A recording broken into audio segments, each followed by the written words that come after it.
Hello dear friends, कैसे हो? स्वागत है आप सभी का अपने YouTube channel VK science study में। देखिए डियर स्टूडेंट, आज मैं आपको भौतिक विज्ञान 2022 का प्रीवियस ईयर का क्वेश्चन पेपर लेकर आया हूँ। बहुत ही अच्छा पेपर है, आप देख सकते हैं इसे, ठीक है।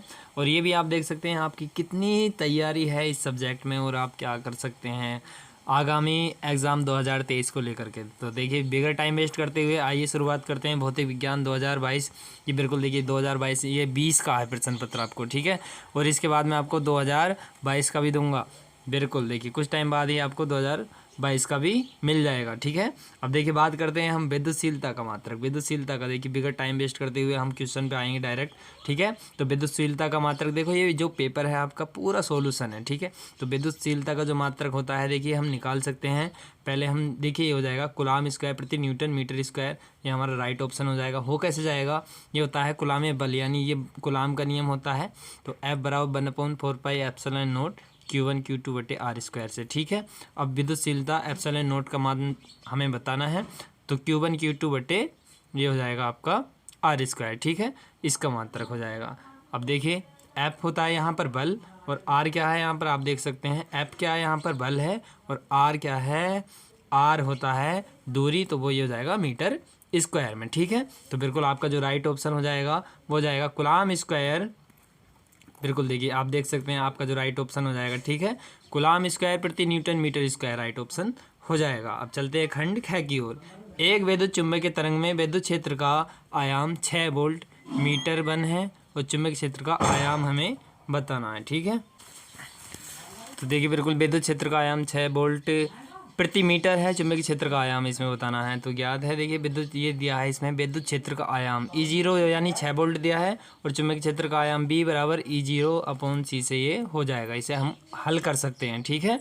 तो बिल्कुल देखिए अब ये है, इसका मान रख देंगे हम। E0 का मान कितना दिया था? 6, और जो प्रकाश की चाल होती है 3 × 10 की पावर 8, इसे सोल्व करेंगे तो कितना हो जाएगा? 2 × 10 की घात -8 टेस्ला हो जाएगा, ठीक है। नहीं, अब C प्रकाश का वेग है, ये हो जाएगा 3 × 10 की पावर 8 मीटर प्रति सेकेंड हो जाएगा, ठीक है। नहीं, इसी प्रकार से देखिए चलते हैं नेक्स्ट क्वेश्चन की ओर, ग की ओर। स्वप्रेरक के मात्रक हेनरी के समतुल्य है, यानी हेनरी के जो समतुल्य है, हेनरी के समतुल्य आपका क्या हो जाएगा? जो आपका देखिए राइट ऑप्शन है, आप देख सकते हैं हेनरी के समतुल्य आपका राइट ऑप्शन हो जाएगा बी बिल्कुल करेक्ट ऑप्शन आपका हो जाएगा। वोल्ट सेकंड प्रति एम्पियर, ठीक है। ये बिल्कुल देखिए पूरा निकाल के दिखाया यहाँ से, तो बिल्कुल आप अच्छी तरीके से इसे समझ सकते हैं। अब देखिए चलते हैं नेक्स्ट क्वेश्चन की ओर। ये हमें दिया हुआ है कि एक रेडियो एक्टिव पदार्थ की प्रारंभिक सांद्रता दी है। यह प्रारंभिक सक्रियता 40 दिनों में घटकर 1/16 रह जाती है। रेडियो एक्टिव पदार्थ की अर्धायु बतानी है हमें। अर्धायु यानी कैपिटल T का मान इसमें हमें बताना है, ठीक है।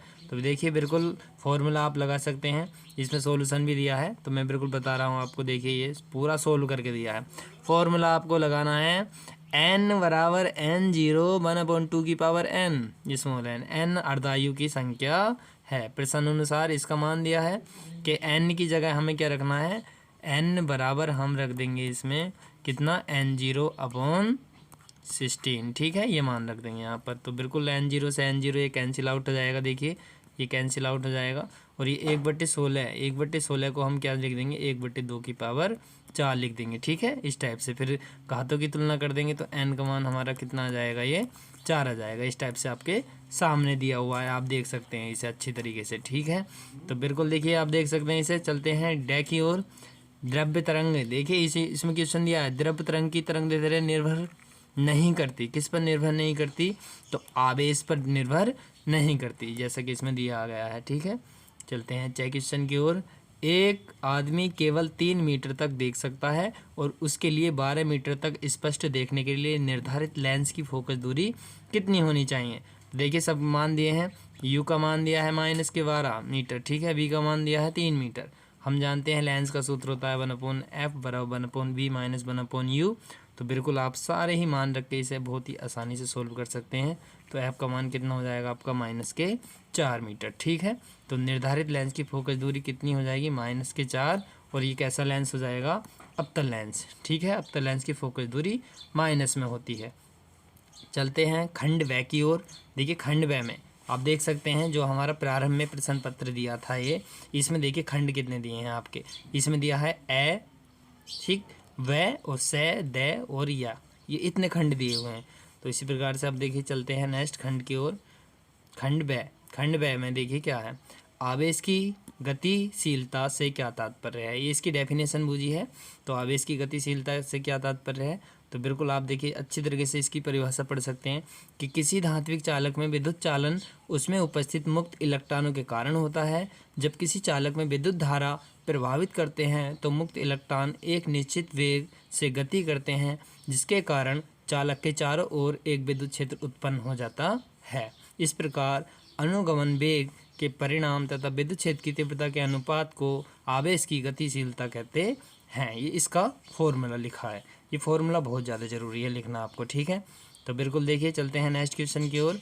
ये इसमें कहा गया है दो सीधे समांतर अनंत लंबाई के धारावाही चालकों के प्रति एकांक लंबाई पर लगने वाले बल का व्यंजक हमें बताना है। तो देखिए ये जो है दिए, ये फॉर्मूला है आपका F/L बराबर μ0/2 I1 I2 बटे में R मात्रक हो जाएगा, न्यूटन प्रति मीटर हो जाएगा, ठीक है। तो बिल्कुल अच्छी तरीके से याद कर लेंगे। ये 2020 का पेपर है आपका, ठीक है। 22 का भी मैं आपको लेके आऊँगा और एक मॉडल पेपर भी लेके आऊँगा, ठीक है। वो बिल्कुल आज ही आपको मिल जाएगा कुछ ही टाइम बाद। तो बिल्कुल आप देख सकते हैं। नेक्स्ट क्वेश्चन की ओर चलते हैं। किसी माध्यम में प्रकाश का वेग दिया है 1.5 गुणे 10 की पावर कितना है, यानी 1.5 गुणे 10⁸ मीटर प्रति सेकंड है। इस माध्यम से हवा में जाने वाले या जाने वाली किरण के लिए क्रांति कोण का मान बूझा है। तो क्रांति कोण आप जानते हैं, पहले अपवर्तनांक n पता होना चाहिए, sin c बराबर 1/n फॉर्मूला होता है। तो बिल्कुल देखिए बहुत ही आसान इसका सॉल्यूशन दिया है, समझ सकते हो। b का मान दिया है। अब हम जानते हैं n बराबर कितना होता है, c/v। ये c प्रकाश की चाल है, b का मान दिया है, ठीक। ये पॉइंट हटाएंगे, ऊपर जीरो बढ़ जाएंगे, ये 30 हो जाएगा। तो 15 दूनी कितना हो जाएगा आपका, ये 30। इस प्रकार से ये दो आंसर आ जाएगा, ठीक है। अच्छी तरीके से आप देख सकते हैं, सोल्व कर सकते हैं और आसानी से। जब n का मान 2 आ गया है तो इस वाले फॉर्मूले में रख देंगे आप फिर, ठीक है। sin c बराबर 1/n से ये हो जाएगा। फोटो डायोड क्या है, देखिए फोटो डायोड गह की बात करते हैं। एक ऐसी युक्ति जो प्रकाशीय संकेतों के संसूचन में प्रयोग की जाती है, जिसे फोटो डायोड कहते हैं, ठीक है। अब डे की बात चलती है। 10 पिकोफैरेड का एक संधारित्र 50 वोल्ट बैटरी से जुड़ा है। संधारित्र में कितनी स्थित विद्युत ऊर्जा संचित होगी। ये सी का मान दिया हुआ है इसमें, ये पिकोफैरेड है, हमने ये फैरेड में बना लिया। 1 पिकोफैरेड बराबर 10⁻12 फैरेड होता है। बी का मान दिया है और ऊर्जा की बात कर रहा है, ये वाला फॉर्मूला इसमें लगाना पड़ेगा। 1/2 सी का मान एरिया और ये किसका मान है, बी का, ठीक है। ये मान रख देंगे। इसी प्रकार से 6 क्वेश्चन है कि 12 वोल्ट विद्युत वाहक बल तथा 3 ओम आंतरिक प्रतिरोध की बैटरी को किसी प्रतिरोधक से संयोजित किया गया है। यदि परिपथ में धारा 0.5 एम्पियर की है तो जुड़े प्रतिरोध का क्या बताना है, मान बताना है, ठीक है। तो बिल्कुल इसे देखिए, देख सकते हैं आप इसे,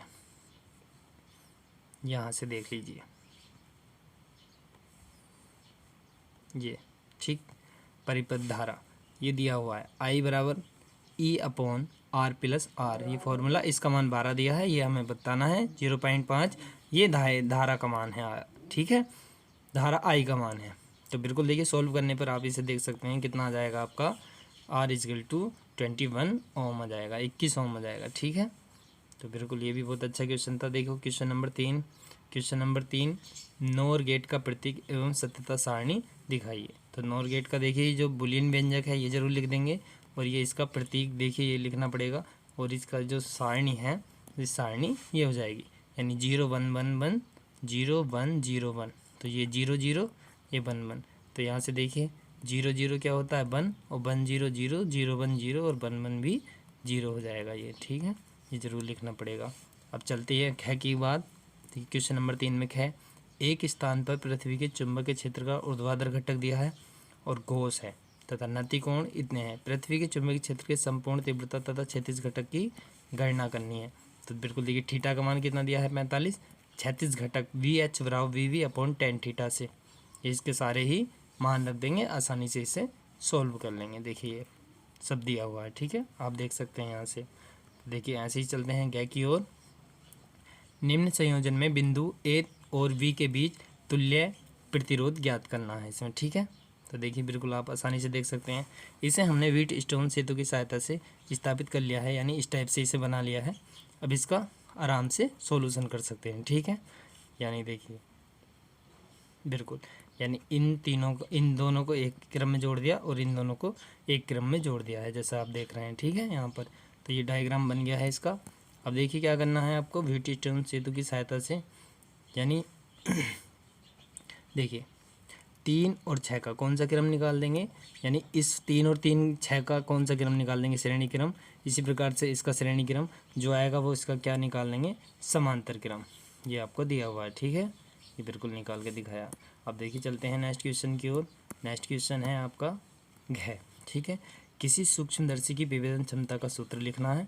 उस सूक्ष्मदर्शी की विभेदन क्षमता कैसे बढ़ाएंगे। ठीक है, तो देखिए इसकी इस क्षमता का सूत्र होता है कि 2 sin अल्फा अपॉन 1.22 लैम्डा। ठीक है, अब देख सकते हैं यहाँ से पढ़ के कि जहाँ अल्फा अर्धशंकु का शीर्ष कोण तथा लैम्डा प्रयुक्त प्रकाश की तरंगदैर्घ्य है, परंतु हम लैम्डा का मान घटा भी सकते हैं और बढ़ा भी सकते हैं। ये पॉइंट ध्यान रखना। ठीक है, बिल्कुल आप इसे पढ़ सकते हैं। नीले प्रकाश प्रयुक्त करके सूक्ष्मदर्शी की विभेदन क्षमता बढ़ा सकते हैं, नीले प्रकाश का प्रयोग करके। तो ये पॉइंट है इसमें कुछ, ये भी आपको ध्यान रखने हैं। या अथवा में आप ये करना चाहें तो ये भी कर सकते हैं। परावर्तनीय दूरदर्शी का किरण आरेख खींचना है, ये दूरदर्शी का किरण आरेख है, ये भी इम्पोर्टेंट है। ठीक है, देख लीजिए बिल्कुल। अब देखिए चलते हैं नेक्स्ट क्वेश्चन की ओर। नेक्स्ट क्वेश्चन है आपका 4। देखिए क्या है 4 का क्या है, विद्युत चुम्बकीय तरंग के किन्हीं 2 गुण बताने हैं और एक समतल विद्युत चुम्बकीय तरंग में विद्युत क्षेत्र 20 वोल्ट प्रति मीटर है, आयाम से दोलन करता है, विद्युत क्षेत्र का ऊर्जा घनत्व भी बताना है। ये आपका क्वेश्चन है, देख लीजिए इसे इस टाइप से। ठीक है, तो इसका देखिए जो सॉल्यूशन है आप किस टाइप से करेंगे, ये सब दिया हुआ है इसमें। तो सबसे पहले देख लीजिए यहाँ पर आप करेंगे इसे विद्युत चुम्बकीय तरंग के गुण। तो विद्युत चुम्बकीय तरंग के गुण पढ़ लेंगे अच्छी तरीके से कि इसके गमन के लिए माध्यम की आवश्यकता नहीं होती, अर्थात ये निर्वात में भी प्रकाश की चाल इतने से चलती है। ठीक है, और यह विद्युत चुम्बकीय तरंगें जब प्रसारित होती हैं तो अपने चारों ओर लंबवत परिवर्ती विद्युत क्षेत्र तथा चुम्बकीय क्षेत्र उत्पन्न करती हैं। ठीक है, यह अध्यारोपण का सिद्धांत का ये पालन करती हैं। और अब देखिए ऊर्जा घनत्व का सूत्र हमें बताना है, तो यू ई बराबर यू बी होता है 1/2 epsilon naught E square R M S. ठीक है, 1/4 pi epsilon naught E zero square हो जाएगा इससे। ठीक है, अब देखिए इनके मान रख दिए हैं, एप्सिलॉन नॉट का मान है ये और ई आर एम एस का मान 20 दिया था, 20 का वर्ग कर देंगे तो आप सोल्व करके इसे ये आपका आंसर आ जाएगा। ठीक है, चलते हैं घ पार्ट की ओर।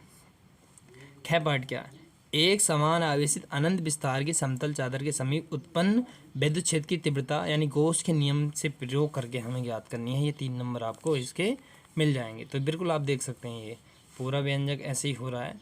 ठीक है, इसे सोल्व कर सकते हैं इसे, ये बिल्कुल देख लीजिए, मैं दिखा दूँ आपको।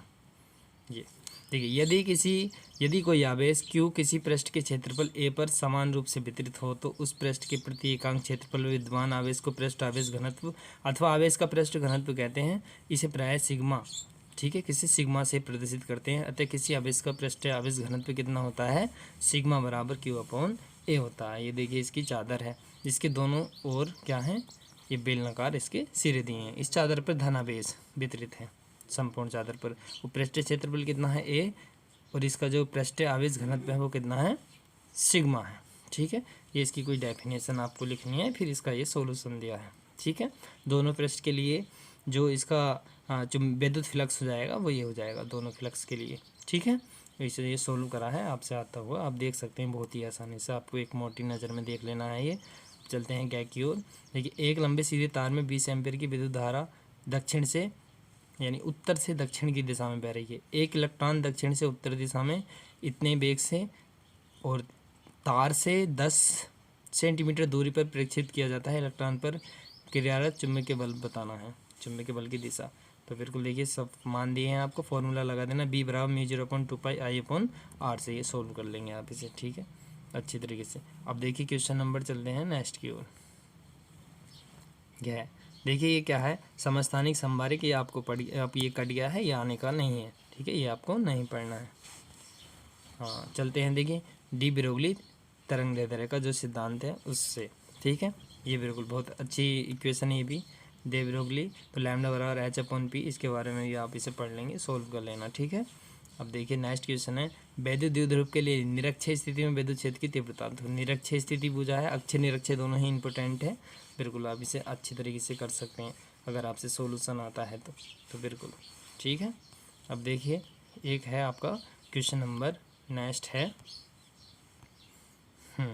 ख, इसका ख पार्ट देख लीजिए, यानी विद्युत चालकता को परिभाषित कीजिए। एक चालक के पदार्थ की विशिष्ट चालकता की गणना कीजिए जिसकी लंबाई 3 मीटर परिच्छेद क्षेत्रफल वाली है। ठीक है, ये बिल्कुल आप इसे देख सकते हैं।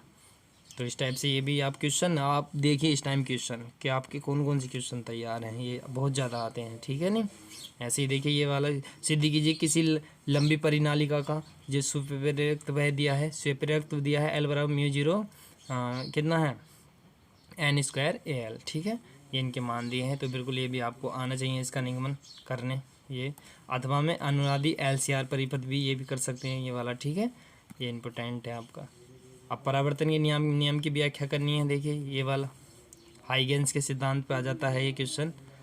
हाँ अब देख लीजिए, मैं आपको दिखा देता हूँ ये वाला हाइगेंस का प्रथम द्वितीय तृतीय जो भी तरंग है सिद्धांत है अच्छी तरीके से कर लीजिए, ये इम्पोर्टेंट है आपका। ठीक है, बहुत वेरी मोस्ट क्वेश्चन है ये आपके, देख सकते हैं। इसी प्रकार से डे क्वेश्चन है, ये देखो इसमें किसी धातु का कार्यफलन दिया है, ये बिल्कुल मान दिए हैं, बिल्कुल आसानी से देख सकते हैं इसे सॉल्व करके। ठीक है, देखिए बस कुछ भी नहीं है सिंपल। अब देखो इसमें क्या करना है, केंद्र प्रिज्म की चौड़ाई के लिए व्यंजक स्थिति ये भी बतानी है, ये भी आप पढ़ लेंगे। उसके बाद यंग का प्रयोग इम्पोर्टेंट है, ये यंग के व्यतिकरण का 2 समांतर सिलेंडर के बीच की दूरी वाला। ठीक है, ये बिल्कुल यही है। तो बिल्कुल देखिए ऐसे ही नेक्स्ट क्वेश्चन है, प्रकाश की एक किरण अपतल लेंस द्वारा अपवर्तन के बाद मुख्य अक्ष के समांतर है तो किरण आरेख हमें बताना है। ये भी इम्पोर्टेंट क्वेश्चन है, ये किरण आरेख है। ठीक है, बिल्कुल। अब देखिए हाइड्रोजन स्पेक्ट्रम की व्याख्या या व्यवहार का सिद्धांत भी आप अच्छी तरीके से इसे कर सकते हैं, ये बिल्कुल सब दिया है, पढ़ लेना। नाभिक के संलयन, नाभिक के विखंडन इम्पोर्टेंट टॉपिक हैं ये भी। और प्रत्यावर्ती धारा परिपथ, किरचॉफ के नियम, ये बहुत ही ज़्यादा इंपॉर्टेंट होते हैं, बायो सेवर्ट के नियम है। ठीक है, बिल्कुल। विवर्तन व्यतिकरण सभी आप पढ़ेंगे। वाठिन धारा ये कट गया है, ये आपको नहीं पढ़ना है 2023 के लिए। पीएन संधि, डायोड, पूर्ण तरंग, अर्धतरंग, दृष्टिकारी, इससे ज़रूर क्वेश्चन आते हैं, इन्हें भी आप ज़रूर अच्छी तरीके से देख लीजिए एक नज़र में। ठीक है, तो बिल्कुल आप देख सकते हैं पूरा ही पेपर मैं आपको क्वेश्चन बता रहा हूँ, केवल आपको पढ़ना स्वयं पड़ेगा। देखिए पूरा इसका सिद्धांत दिया है, जैसे आपको आसान लगे वैसे आप इसे कर सकते हैं। ठीक है, ट्रांजिस्टर क्या है, ट्रांजिस्टर ये दोलन के बारे में आ जाता है, बिल्कुल आपको अच्छी तरीके से देखिए। नामांकित परिपथ आरेख से ट्रांजिस्टर का दोलित के रूप में उपयोग बताना है, तो ये आपका क्वेश्चन पेपर है। बिल्कुल आप बहुत ही जल्दी इस तरीके से देख लीजिए कौन कौन से क्वेश्चन है, एक बार रिवीजन कर लीजिए अच्छे तरीके से। ठीक है, तो बिल्कुल इसी के साथ मिलते हैं नेक्स्ट वीडियो में, बहुत अच्छी वीडियो लेकर आएंगे आपके लिए। तब तक आप अच्छे रहें, खुशहाल रहें।